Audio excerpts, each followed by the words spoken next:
everyone, welcome back to another episode of Lead, Sell, Grow, the Human Experience Podcast. I'm so excited to be here with you today. By the way, if you have not done so yet, get your butt over to Facebook and join Lead, Sell, Grow, the Human Experience Mastermind so that we can connect, talk, answer any questions, ask you questions. Let me know what you think about this episode in particular, because today I have all the way from Belgium, my good friend Inge Rock with me. Inge is one of the most dynamic people I have ever met. But the reason why I asked Inge on the show isn't because she's so dynamic. That's just a part of it. It's because back in 2004, she lost her business. She was 1 million euros in debt. And to top it off, her marriage ended in a divorce.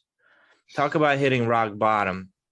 But today, Inge is one of the world's most sought after speakers. She's the author of 7 books. On one of those covers, she is topless, so be sure to go check that one out. And she created the Inge Rock Academy, where she certifies life coaches and does so many more things to help people get unstuck. Inge, welcome to the show. Thank you, Eric. I'm so excited to be here. Yay! Hope you don't mind me. I've been counting the days. Yeah, I hope you don't mind me plugging in that topless cover. It's not in English, by the way. Only 2 books are in English. The rest of them, I don't know, she's like 18 languages. So, you know, Americans, we got to step our game up. But one of the books is You Become What You Think by Inge Rock.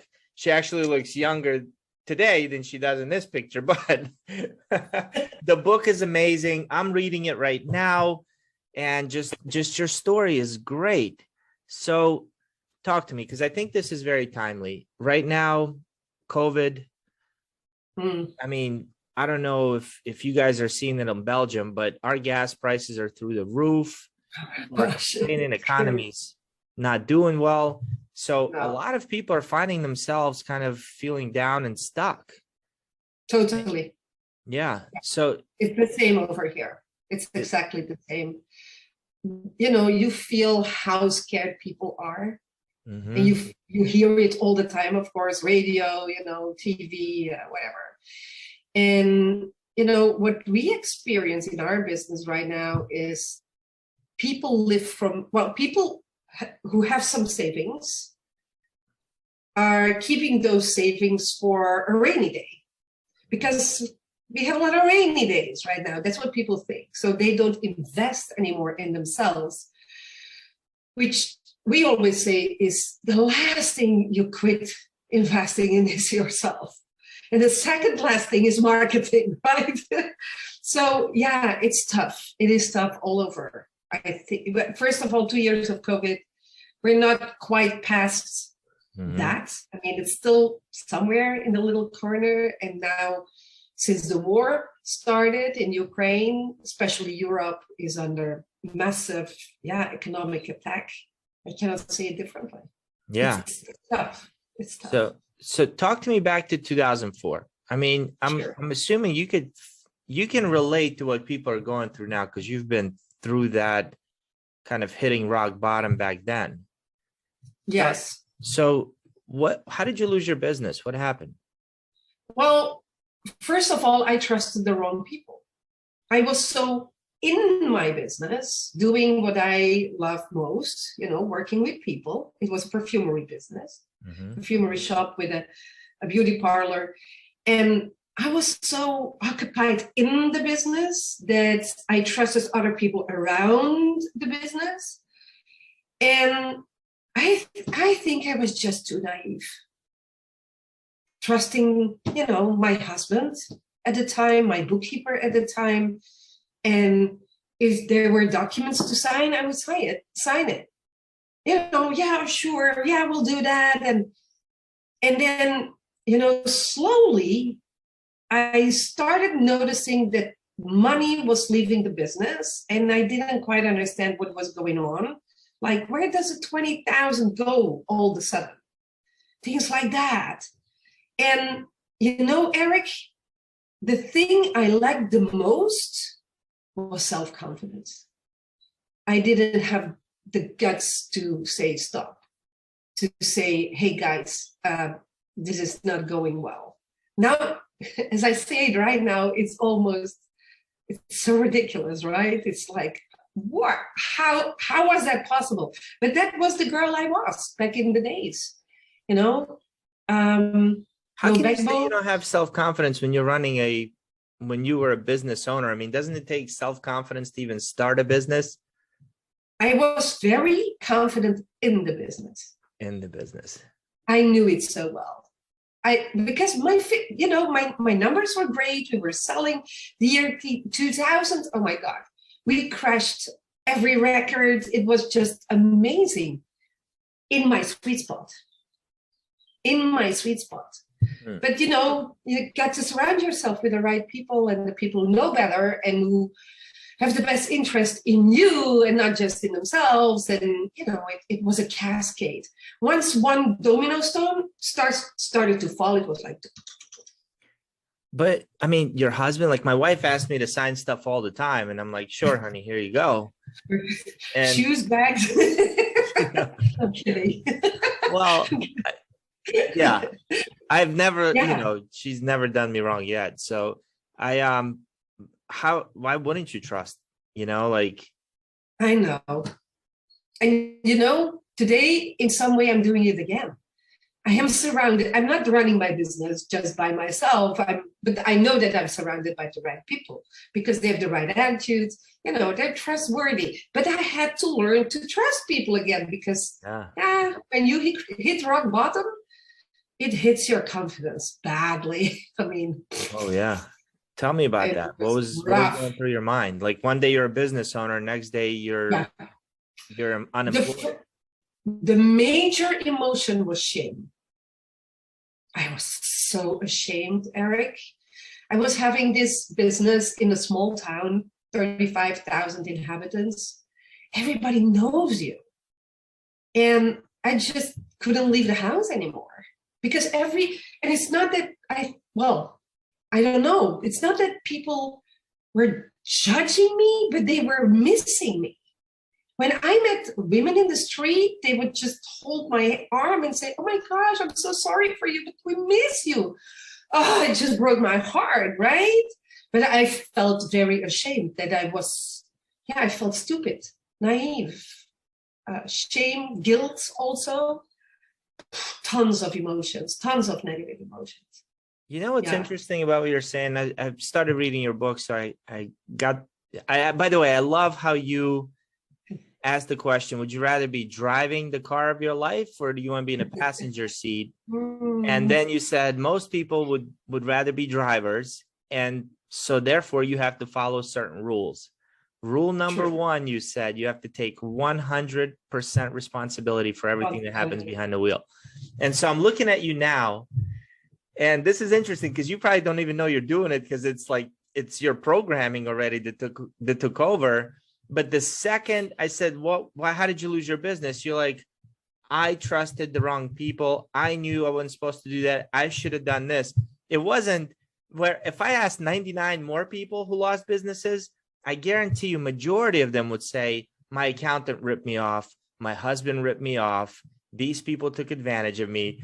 But it's such a tiny thing, but it's so huge, isn't it? Thank you for pointing it out.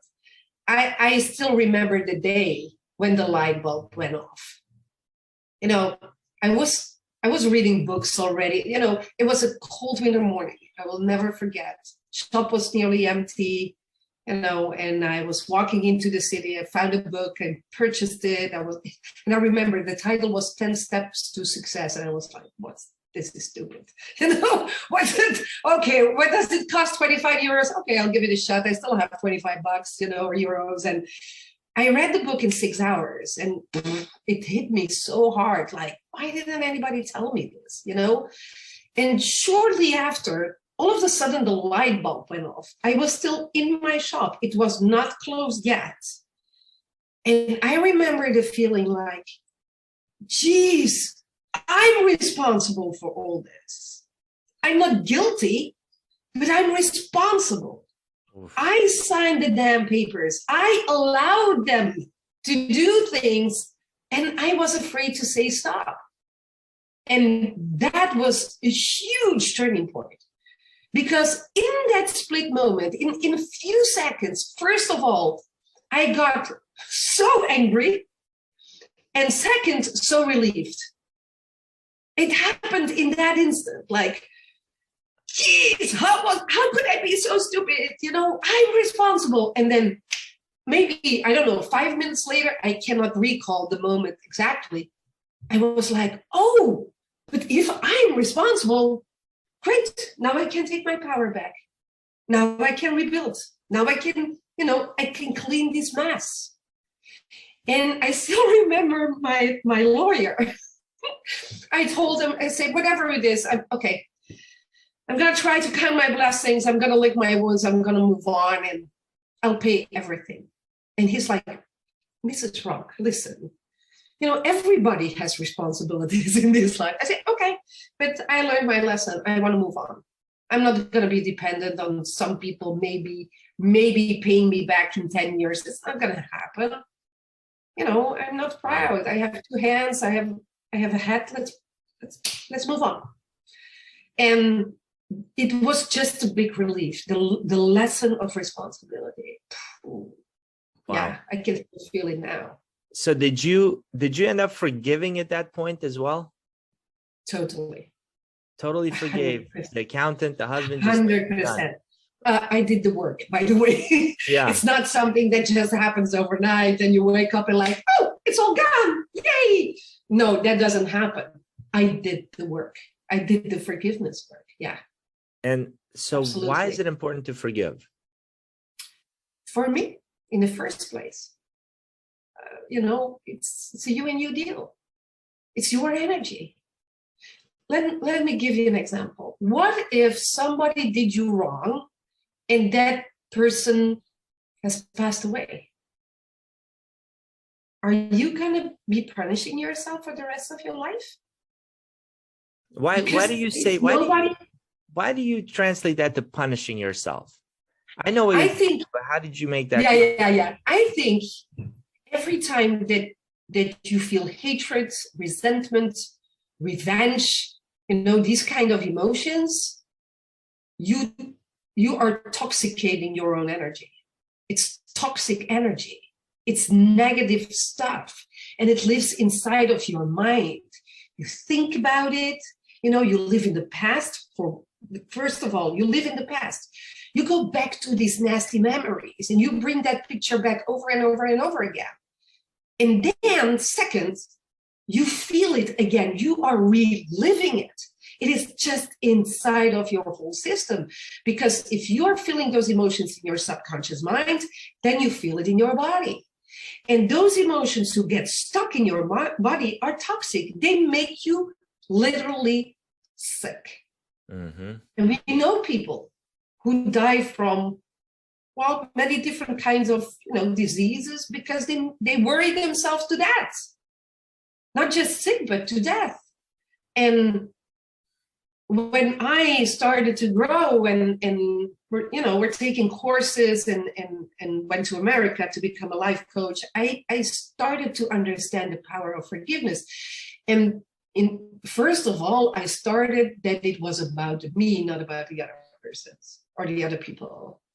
Like I had to move on and I wanted to get out of that vibe, that negative, nasty, ugly vibe. Because every time when you bring up that picture from the past, you're reliving it. And I didn't want to relive it anymore. I was like, let's get over it. Let's get it done. Of course, the ego doesn't like that, right? No, of course not. But do you help people with forgiveness work as well now? Yeah, we do retreats. I have a 5-day retreat that is called Reset Retreat. And you hear it already in the name. It's really hitting the reset button. Yeah. And there is one day is all about forgiveness. Yes, it is so important. Because, here's the thing, energy cannot be destroyed, right? So when you are living in that vibe, reliving that event over and over again, it just doesn't hit you well, in the first place, it hits you and it hits you hard and it hits your body. It makes you sick. But second, it also hits every result around you. Can you imagine when you're living in a toxic vibe, what that does to your spouse or your children? Nothing good. Oh, that becomes a character, a personality. And that's bad. That's destructive, right?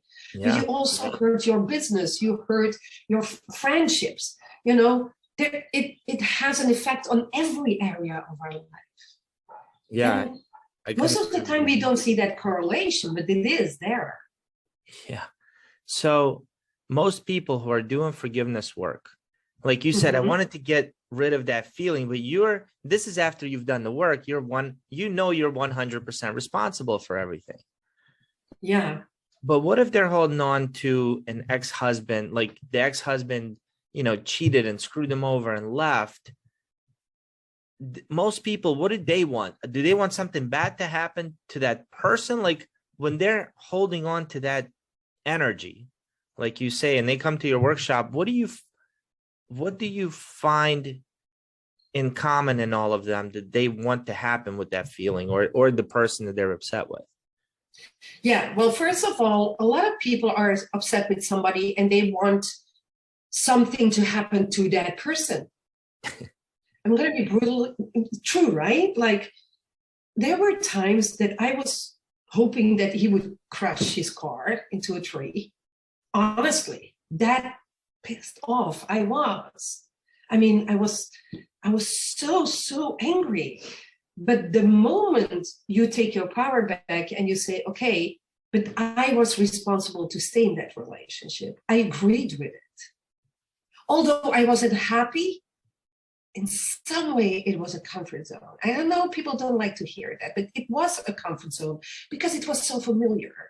So first of all, stepping out, closing the door was the first major step. Way too late, by the way.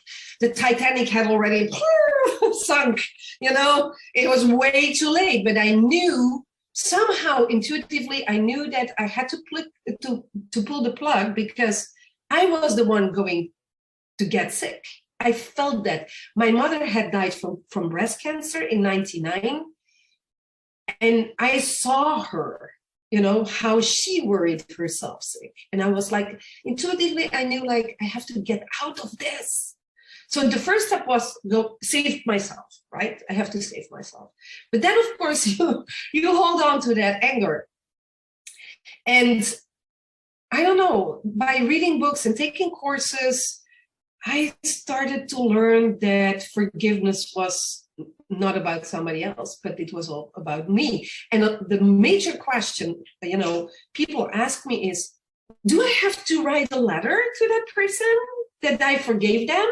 Or do I have to go with flowers? Or do I have to call them? No, not necessarily. If you want to restore that relationship, like imagine that you had something, with your mother and you're holding on to something and you want to fix that and you are longing for that relationship, then maybe, yes, you have to go back and you have to have that candid conversation. And even you don't have the guarantee that they are going to make the click, right? Right. Because it's all about awareness. It's really all about awareness. I became aware that if I could change me, the world around me will change with me. But I had to close the door also. And I think maybe that is one of the hardest parts. People want to forgive, but they still want to hold on to that door. And sometimes they want to sneak in and I can just be pissed off for another day. No, then that's the decision that you have to make. Like when you close the door is closed. Yeah. Don't go back, don't go back, leave that door closed. And when I work with people one-on-one, I think that is one of the major things I have to say. Keep the door closed. Move away from it. Move on. Instead of, the ego wants to hold on to that, Why is that? It's ego. Ego loves revenge. Ego is drama.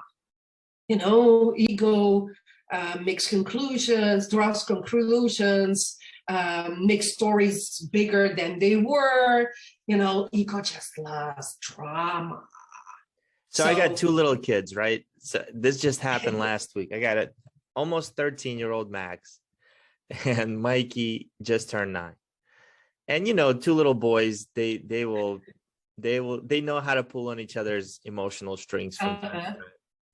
So Max pissed Mikey off, and Mikey says, "I hate you. You're the worst brother ever," and drops this little bomb inside of Max's mind and walks off. "And I wish you weren't my brother anymore." And now Max is more emotional than Mikey. Mikey probably ran off, forgot that he even said it, and Max is dwelling on it. Like, how could he ever say that to me? That's my brother. And he's like really upset. So I sit down with him and I'm like, he's like, "That's it. I'm going to stop playing with him. I'm never sharing my toys with him," and this and that. Is like, "But what do you really want?" He said, "Well, I can't believe that he would say that to me." I said, "Well, he said that to you because he felt that at the moment. What is it that you did to make him feel that way? How could you possibly say I did something?" And he blows up. And so, "Well, do you want me to give you advice to cool off?" He's like, "Yeah." I said, "Just when you talk to him, just say, 'Hey, I'm sorry I was a bad brother to you.'" Like, "I'm not apologizing." Then you see the ego, even at 12 years old. "I am not apologizing to him. I didn't hurt his feelings. I didn't do this." And you could see it in little kids. Oh yeah. It's the voice of the world. It's it's the two parts inside of us. We need our ego. The question is, for how long? Yeah. No, you're absolutely How long right. does it take until we become aware that, that voice or that feeling or is not pointing us in the right direction, right? Yeah, but it's very down that road. That is so, so true. All right. I'm a huge fan. So we just saw each other with Paul Martinelli at the Empowered Living Community family reunion. So good to see you and Zoran. And right away I noticed your pin. This one, I always carry it. You're wearing it right now. And by the way, the lessons between the conscious and the subconscious mind, it completely changed the way I look at life, how I make decisions, my awareness, right? But for people who are listening, can you just talk a little bit about the mind, the conscious, the subconscious, and why it's important for us to understand what our beliefs are? Absolutely.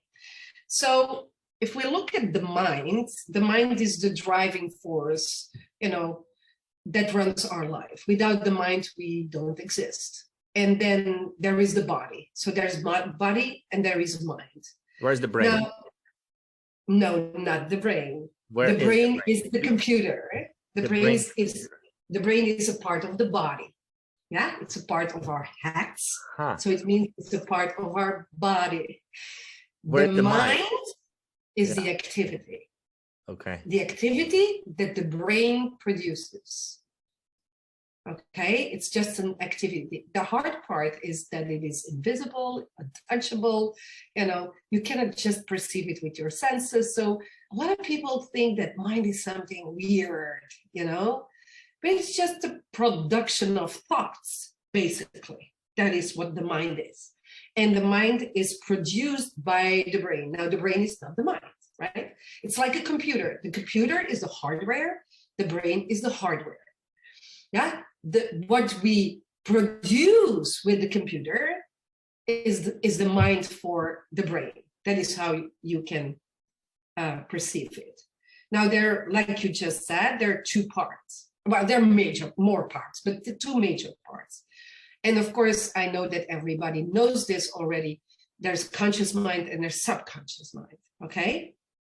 Now, if you look in the brain, I don't want to go into that because it would bring us way too deep, but if you look in the brain in itself, the conscious mind is produced in one part of the brain, the subconscious mind is produced in another part of the brain, yeah? So the conscious mind we can refer as our intellect, the thinking mind. Here's the thing, the mind that thinks in pictures, in movies, and in questions. So if I ask you, think of your car, papa, you see your car. If I ask you, think of your bed, papa, there's your bed. You don't have to do anything for it. If I ask you to think of your fridge, papa, there's the fridge. You can even open it in your mind and you will see what's in it, right? So I always play a little bit with that, just so people understand what a conscious mind is, right? It is the mind where we make conscious decisions. It's the mind where our personality lies. Yeah. Mm-hmm. And then second, there's the subconscious mind. Now, sub in Latin means under. So it is under the conscious mind, is the subconscious mind. Now, that's something completely different. Subconscious mind is the emotional mind. It's the feeling mind. It's the reservoir. The subconscious mind's activity is about 40,000 times bigger than the conscious mind. So it is huge, massive. It remembers everything. Every face you saw, every meal you ate, every word you spoke. It's responsible for all the subconscious activities in your body, like breathing, growing your hair and nails, blood pressure, you name it. So the activity of the subconscious mind is huge, huge, huge. But I also refer to the subconscious mind as a tape recorder. It remembers everything that happened in your life. All the memories are there. If I take you back to your last vacation, you can pull up that file from your subconscious mind. You can dive in and relive the vacation. I can take you back to probably to your grandmother's house and see the front door and walk in, and you can smell the house and you can smell the cookies she bakes. And, that's the subconscious mind. But the subconscious mind is also the mind that holds all your belief systems, all your principles, all your habits. So it's more or less the things that we are not specifically aware of, but it runs our life. People think it's the IQ. No. It's the EQ. The EQ runs our life for 93 to 95% of the time. And the conscious mind is only responsible for 7 to 5% of the choices that we make, of the results that we get. So together, conscious mind and subconscious mind, 100% activity, mind, right? Mm-hmm. Now, the body is just an instrument of that mind.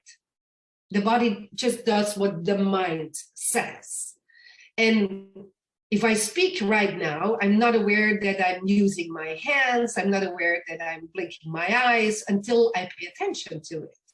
And that's the whole game between conscious mind and subconscious mind. So if we want to change the results in our life, if we want to become a better person, we want to change some belief systems, we want to change some nasty habits that we have, a lot of my clients say, I'm living my life on a roundabout. I've been here before so many times. I'm sick and tired of it. Then, of course, you need to cut that vicious cycle or circle, if you like. And it starts in the conscious mind. And the major first question is, okay, what is it then that you want?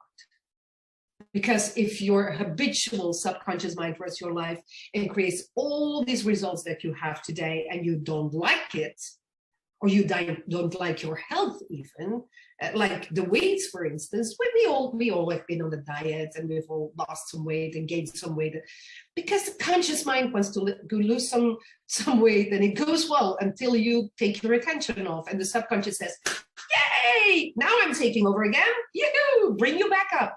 You see, that's a very simple example, but it counts for everything in our life.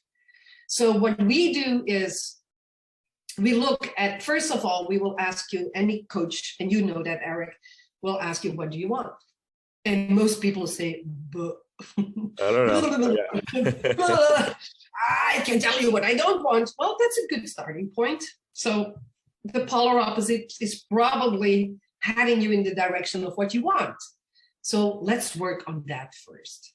The first thing we need to cut that vicious cycle is to know what we want. And that's the first part of my work.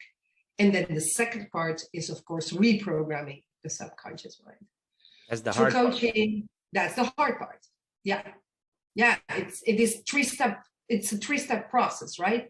First of all, knowing what you want. Second, starting to believe, changing the subconscious mind in order for you to take steps and execute what you need to do. And of course, then you have to move through fear. It's going to be very uncomfortable. And that's where most people give up. Everybody tried it before. But so many people give up because once fear kicks in, boom, then they go like, ooh, oh no, I might fail. What if it doesn't work out? And what are people going to say? And I'm maybe too old for this. You see, that is where the subconscious mind, the programming, is going to try to hold you back so that you don't change the results. Because that's frankly, what the subconscious mind is made for. It's just to keep your life stable.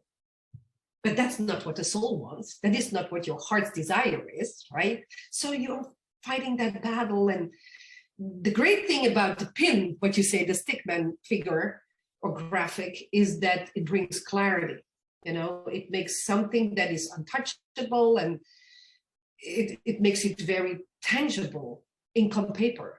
And that's, I think, is the power of it. Yeah, Carl Jung said, until you make the unconscious conscious, it will control your life. Right. And you call it fate, right? It will call it fate. And so I'm not sure it's so much about changing the subconscious as it is about understanding, like, what's really holding you back. Like you said, you're going to get up at 5 a.m. and go work out. Yeah. And then 5 a.m. came and you hit snooze and woke up at 7:30. And you may or may not be me in this case. Okay, I'm just saying. No. It's just an example, right? Just an example, right? A few times a week. Yes. And there's no real explanation for it. And we just kind of brush it off and go on. And what I think what the personal development industry does, and I think what you do and any great coach does, is pauses and says, hold on. Let's really figure out what is stopping you from getting up. What do you believe about that? Do you actually believe you can go work out? Do you believe that you can lose the weight? Can you see yourself in a better shape? Yes, it is a process. It's not an event, right? Oh my gosh. It is a process. Yeah. So how do you sell coaching services? That's the one thing. I'll tell you, the way I sell coaching services, like, if I look at all the clients I've had, and I started my business in 2015, it's either a video that resonated with someone and then they reach out to me on Facebook, or it's someone I worked with who referred me to somebody else. Yes. I have not yet figured out, maybe it's my own subconscious belief, how to walk up to somebody and say, I can help you get to where you're going, because clearly you can't do it on your own. Not in so many words. Of course, I wouldn't say that, but yeah, we did many things, honestly, the last 15 years. And of course, things have changed over time. I mean, when I started, I could do everything through email. I could just walk up to a person and say, hey, you want to join my book club? Today with social media and Facebook and Google and no email in Europe, because we have the GDPR thing. So everything has changed a lot, right? But I think the major idea is giving first. Anything. I'm running a new show now here in Belgium. It's a 3-hour show in a theater, and it's called Becoming Happy. Very simple. And I attract new clients into the show, and I give them a book for free. So they purchase a ticket of, it's very simple, 25 euro. It's like $28 or something. And they get my book. So frankly, they pay nothing, right? But they come to the show for 3 hours, and then they get to know me. We'll see if they like me, because not everybody likes my crazy energy. And number three, then I can show them, then I can show them what I can do for them. And I think you can be very creative as long as it has these three components. Writing books, of course, is a great way. Doing free webinars is a good way. A podcast is a way. There's so many ways how to give value first. Mm-hmm. That's the major component. Give massive value first, and then invite people and keep them close to you. And that is how we did it, and that is how we're still doing it. Many different ways. I made a one-woman show. I did crazy things. It all worked in some way. All right, so tell me about it. A one-woman show. All right, let's talk about the very first one, because you do comedy. You're doing one-woman shows now. I've learned about this 3-hour show. What was the very first idea you got for a show? Walk me through when idea hit. What did you think of it first? The terror barrier. Like, walk me through your process here. Major terror barrier. Well, I was coaching a lot of comedians. Well, artists in general. I don't know. I attracted them naturally. What were they looking for? Many things. Structure, focus, stability, getting the work done, overcoming fear, self-limiting beliefs, bunch of stuff. But there was this red wire, and I don't know, maybe because I'm that way, I started to attracting a lot of artists in general, musicians, theater people, sculptors, even very different, but also stand-up comedians. And I found it so cool. I just was like, oh my God, that must be so awesome, just to be on the stage. And then I started to think of my work. And since I understand the mind, I was like, if I could only make my own comedy show, that would be really, really cool, because humor is so powerful. Because when you use humor, the subconscious mind opens, it opens up. It lets its guard down. And now I can just plug in any idea, any thought. And they're going to walk home after 2 hours or 90 minutes or whatever with a great feeling. It was awesome. But something's going to stick. That was my idea. I love it. And then I was asking my clients, can you help me? Can you help me? And they were like, no, Inge. I mean, we play like 200 times in a year. These were really very successful people. And I was like, oh, okay. So then I started searching on Facebook, and in Belgium, there is there are 2 female comedians who are really successful.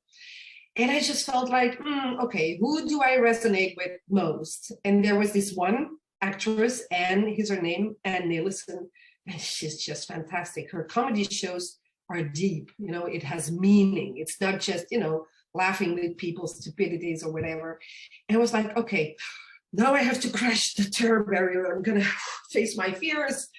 I'm going to search for her on Facebook. I'm going to send her a message. And that's what I did. So then 2 days or something later, she was like, okay, here's my list of shows I'm doing. Come and find me after show so we can talk. And now I really was scared because, I didn't think it would happen so fast. And I was like, okay. So I went to Leuven. It was like 20 minutes drive. And when everybody was coming out of the theater, I was walking in and I could still see her face like, what is it that you want to do? Nobody had an idea like that before, especially like, are you sure you want to do it yourself? Like, don't you want a stand-in actress to play you? And I'm like, well, it's my life story. I think I have to do it myself. And in the back of my mind, I thought, I want to do it myself. I was dying with desire. Now, what I didn't tell you yet is I booked already 5 theaters. Just, to push me. Yes, I did. Before you had a show? Before I had a show, before I had a director, before I had scripts, before I had anything. because I understood, of course, the law of attraction and, how energy works. And I was like, okay, I'm going to do it anyway. I'm going to find 5 small theaters. I mean, like, I don't know, 150, 250 people, something like that. Not, exuberant. And so when I was talking to her husband was sitting next to her, and I see her, she's all puzzled, and she's like, okay. I say, yeah, but wait a second. I never did something. I can speak, I can teach. I'm a teacher. I'm a natural born teacher, but I never did something funny. So she punches her husband and she says, I think this is for you. Because he has always been her director. And he's like, yeah, maybe. Well, I have to say it's quite a challenge. Did you write already something? I said, well, I have like 7 short texts. That's it. Okay, send it to me. We'll see. So I left that night on a pink cloud. I was happy. I knew that I did the right thing.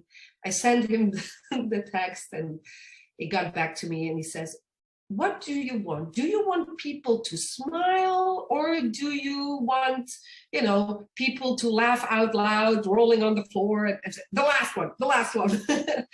So then we started working together, and we had 5 months from A to Z, 5 months, because my first theater was booked.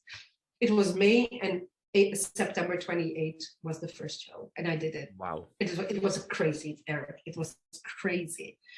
And it was all about the ego in my divorce, how the ego played, its tricks during my divorce. It was hysterical. So that was the first one. It was 2000. Whose ego? Your ego or your husband's ego? Mine. Can you give us an example? That's so cool that you're just 100% responsible. I love it. And the fact you can laugh at your divorce. Oh my God, it was hysterical. I will give you an example. Okay, I have to go back now into the script. But for instance, my husband at a certain moment says, I'm sick. I have a very bad disease. I have to go to Switzerland.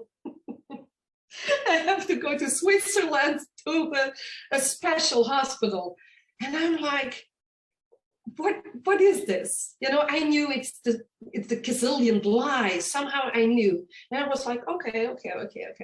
So, he goes to sleep, and he had to get up really early to get on a taxi to the airport and leave for Switzerland. So once he was asleep, I dragged the suitcase into the bathroom and opened it up to see what was in the suitcase. I'm like, no way he's going to the clinic, So what did I find? I found boxer shorts and swim shorts and flip-flops and beach towels. And, so I was like, okay, so you are going to Switzerland? I don't think so. You are going to a place somewhere where it's sunny and probably with some other chick, So what did I do? I wrote him a letter.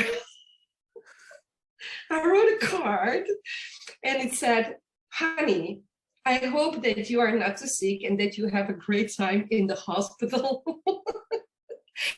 And oh yeah, I forgot to say, that night I found a text in his cell phone, because I was searching everywhere, I needed proof. So I found a text in a cell phone that said, hi honey, I'm going to wait for you at the airport tomorrow. Love, Titi. Her name was Natalie, but short it was Titi. So I wrote the card, have fun in the hospital, and give my love to Titi. Oh, wow. And I put that card between his swim shorts. Wow. That's pure ego. That's revenge, right? It's bad energy. But and of course, I had the best director in the world. I would never be able to pull that off on my own. But we made it just hysterical, because then I played with the audience like, if you have to go to a hospital in Switzerland, what would you take? Mrs. on the second row, and she would say, my toothbrush. Good pick. And you, sir? Well, my pajamas. Yeah, good. I think you need that in the clinic, right? So I would play with the audience, and then I would imaginally open the suitcase and say, imagine what I found. Flip-flops. Things like, That's one example. You may be the first person in history of the world to use these words in one sentence, and they are, my divorce was hysterical. Afterwards, it was hysterical. Yeah, like every major turning point, it sucks when you're in it. It's so painful. But once you pass through the fog, and when you're beyond that and you look back and you think, how did I just survive that? If you can laugh with that, you're a pure survivor. So Inge, tell me, like right now, business owner, let's say there's a woman who's a business owner, could be a man, just stuck, like doesn't know what they want, doesn't know their next step. And you're talking to them, they're sitting in front of you on this computer. What do you suggest they do, or what question can you ask them to really help them dive deep? From my experience, the reason why I'm going to frame this a little bit. From my experience, the reason why people get stuck is because they get stuck in the how. They get stuck in the how am I going to move forward from here, right? They see so many options and they see none. And everything is just like, no, that's not, no, that's not it, that's not it. So the first thing I would do is go inside, find a quiet place. Find a quiet place. The woods, the couch, I don't know, swimming pool, and distract yourself from your regular environment. It is so important to retreat yourself from your life and move, please move away from your habitual environment, your house, your office, your bedroom, whatever it is. Hire a cabin in the woods, move away for 3-4 days, just by yourself. I know it's maybe scary, but that is, for me, that is where it happens. Because your regular environment keeps you in your regular thoughts and in your regular emotions. We are attached to that environment. First of all, we created that environment. Now the environment creates us back. So that's why I love my retreats. Is we retreat. We go to the south of the country or whatever. I did with Paul. I did retreats in so many countries. Just take your time for you. And then second, number 2, write down what you love. Not what should be a good idea, not what you should be doing, not what the world thinks that you should be doing. No. Just start with making a list. What is it that you love the most? Love is the language of the heart. It's not the language of the brain, right? Love in what sense? Like I love my kids, or I love anything you value and you love. I will give you my example. When I lost everything and I was with my back against the wall, I had to ask myself, what do I love? And Eric, I had the belief system that I had to go back to what was familiar and to what I could do best, which was cosmetics. And after some time, I realized, nope, that's not it. There's something else. And the something else was not the cosmetics, which was just the instrument, which was just the material part, which was just the frame. What my heart said was, teach, go back to teaching. I'm an arts teacher. My parents were teachers. And I love teaching. I love educating people. I did that also in my perfumery shop. I would put them in the chair, teach them how to draw an eyeliner or put some mascara or whatever. I always was teaching people. And so the voice in me said, go back to teaching. So then I thought that I should be teaching in the cosmetics world. Did that for some time to realize no, it's just teaching. And then in my own search, in my own quest, I discovered personal development. And all of a sudden I realized that I wanted to become a psychologist when I was 16 years old. But my mother thought it was a bad idea because, you know, every shrink is crazy and you're not going to do that. So I abandoned the idea. But it came back to me. It was like, I know what it is. It's the mind. I want to teach people how to think. Ooh. And if people ask me, what do you do? I say, I want to teach people how to think. And I want to teach other people to teach people how to think, because I cannot do it on my own. And that's still the bottom line today. And number 3, to make it more easy, is go back to your childhood. I don't know if you know the famous Steve Jobs speech from Stanford University. Can't connect the dots moving forward. Yes. Yeah. It's about connecting the dots. For me, it was. I loved sales as a kid. I was the kid that was hustling, you know, to sell toilet paper for the scouts and concert tickets for the choir. And I love sales. I love to make things. I'm super creative. I love to walk with my mother's high heels on imaginary platforms through the house, on music, dancing. I've been a performer all my life, you see, and I have a program, and I want to give it to your listeners, if that's okay. It's called Living Full Out, and it has these exercises. It's really going back to the roots, back to the core, the essence, the pure you. And if you think like, I don't recall a lot about my childhood, well, ask other people. How was I? You know, I was always the leader also. I was the one, you know, to throw a party at school or whatever. So once you go back and you start connecting the dots, you see the pattern. You see an image, and that image is you. That is how I found it. Okay. And then the next step. So great. You found the image. Now you're just sitting here with an image. And of course, yes, of course.